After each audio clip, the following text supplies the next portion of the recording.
Assalomu alaykum do'stlar. Hozir operandini strategiyasini tushuntirib beraman. Tak, bizga ikkita indikator kerak bo'ladi. Birinchi SMI. Mana Simple Moving Average buni bosib yoqasizlar.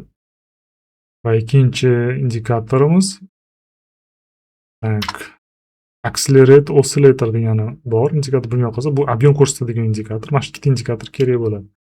Birinchi hisoblashimiz. Mana nastroykasida SMI 50 kerak bo'ladi. Mana 50. Mana buni ikkinchi ob'yom ko'rsatish shart emas. Va bozor qanaqa yuradi? Sizlarga tushuntirib berib, bozor har doim tepaga yuradi, to'g'rimi? Konsolidatsiya tushib oladi, keyin proboydan keyin pastga yuradi. Va klassikada bilasizlar, lowlarni belgilaganda bizdan tepaga highline belgilasa bu sell. Tak, va bozor konsolidatsiya yo to'rt burchakka tushadi konsolidatsiyaga yoki uch burchakda konsolidatsiyada bo'ladi. Va bu zonadan chiqib ketgan retestdan sell, retestdan buy, xuddi mana shu retestdan sell yoki buy. Va bizga sell yoki buy indikatori mana moving average ko'rsatadi. Tak, bizda time frame ishlatadigan time frame bu bo'ladi H1 va M15 da entry qilamiz. Tak, do'stlar, misol uchun o'tgan hafta bo'lgan vaziyatni ko'rsanglar, mana bozor tushuvchi trend edi, mana tushuvchi trend. To'g'rimi? Tushuvchi trend, mana bu 1 soatlik tushuvchi trend. Biz entry uchun 15 ga kiramiz. Shu trendni belgiladim. Endi 15 da misol uchun mana bunaqa uch burchak bizga chizib berdi. Highline belgiladik. Mana uch burchakning ichida yuribdi bozor va chiqib ketdi. Chiqib ketganda mana bizga SMI ham tepaga ketyapti. Biz mana bitta iloj bo'lsa entry qilishimiz kerak. Va long position birinchi. Iloji boricha buzdimi tepaga entry. Stop loss'i 100 pips yoki 200 pips qo'yasiz stop loss. Keyingi entry mana bizga qaraymiz. Agar to'rtta mana bar chart mana pastga qizil ko'ryapsizlarmi do'stlar, mana to'rtta qizil aniq to'q bo'lsa, biz entryni davom dalifka qilamiz. Qo'shamiz. Mana bu yerda yana bo'ldi. Yana qo'shamiz dalifka. Mana bu yerda to'rtta yana bo'ldi. Yana dalifka. Bo'ldi. Buyga biz qizilni qidiramiz, sellga yashil. Bo'ldi. Yana mana 1 2 3 4, to'rtta mana bu yerda. Yana dalifka qilamiz. Mana shu qo'shib ketaveradi, mana shunaqa dalifka qilib ketaverasizlar. Hamma o'zining depozitiga qarab dalifka qilaveradi. Mana entry misol uchun qancha o'sganini ko'rsanglar, mana birinchi entrydan mana oxirgi pikgacha u 184 punkt degan 1800 pips degani, bu 0.1 lot bilan tiqqaninglar $184 bor agar pikda. Uni chiqib ketishni ham bilish kerakdir. Entry bildi, chiqib ketish 1 soatlik shamga qaraymiz. 1 soatlik shamlada do'stlar, mana bu klassika bo'yicha mana birinchi, ikkinchi qadam, to'g'rimi? Bizga mana bir ikkinchi qadam biz trend liniya, global trend liniya belgilaymiz. Mana uchinchi отскок beradi har doim. Bu klassika bo'yicha. Tak, bu bo'lsa mana entrylarni mana ketdimi? Iloji bo'yicha mana 1 2 3 4. Qachonki mana bu trend liniya 1 soatlik sham qizil bilan yopildimi, bo'ldi, chiqib ketamiz. Mana hamma pozitsiyani yopamiz, foydalanamiz. Misol uchun aytaylik, mana bu yerda entry bosgan ochdinglarmi, bo'ldi, 1 soatlik sham tana bilan yopildimi, bo'ldi. 154 punkt yoki 1.5 pips. Bu degan 0.1 bilan ochganinglarda mana bu $150 bor. Keyin mana hozir 0.1 bilan ochganinglar normal sum bo'ladi. Nima deb u ko'proq tiqadi. Bo'ldi, bu buy ssenariy. To'g'rimi? Hamma tushundi, menimcha ketdi. Endi xuddi shunaqa aytaylik, mana bitta trend liniya chizamiz. Bu sell ssenariy. O'zi bilasizlar do'stlar, qachon sell kirish kerak. Mana bu trend liniyani klassika bo'yicha trend liniyani tana bilan yopildimi, tana bilan buzdimi, bo'ldi, entry sell yur.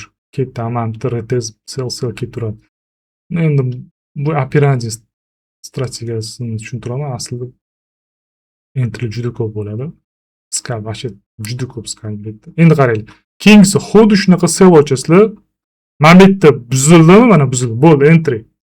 Ketdi. Short pozitsiya. 1 copy. yana short. Qani mana. Bu yerda kirmaymiz. Mana 4 ta bu, mana bu yana short. 100 pips stop loss, 200 pips o'zinglar depozitga qarashlar. Tak.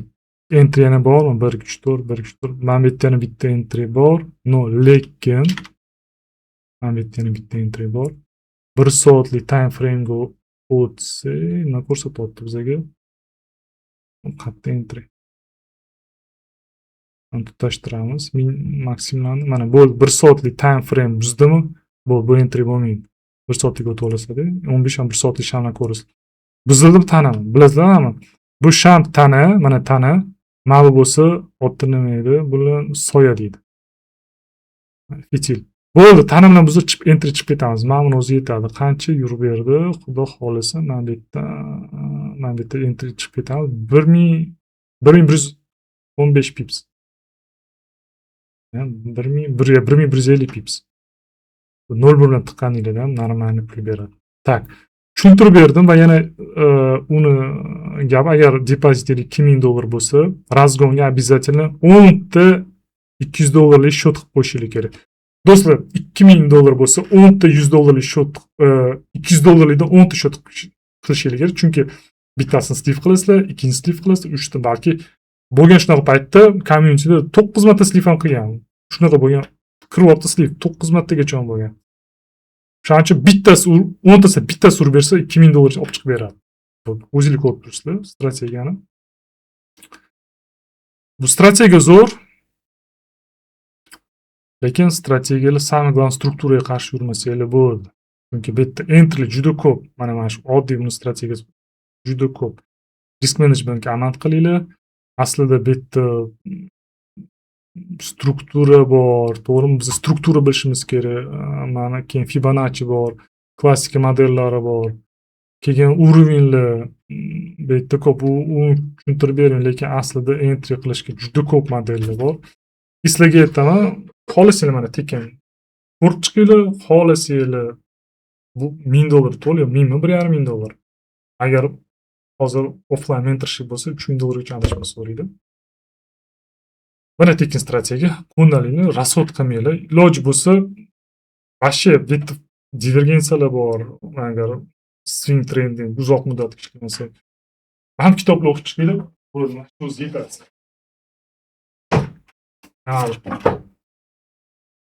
Trading Dr. Elder. Hammasi mana yerda bor. Mana shu kitob o'qib chiqinglar. Всё. Hech qanaqa kurs $1000, $2000 chiqmay to'lab o'tirmanglar. Mana shu kitob o'qib chiqsanglar, bo'ldi, sizlar bozorni bemalol ishlaysiz. Kurslarga borishingiz mumkin agar mana shu kitoblarni o'qishga erinsanglar.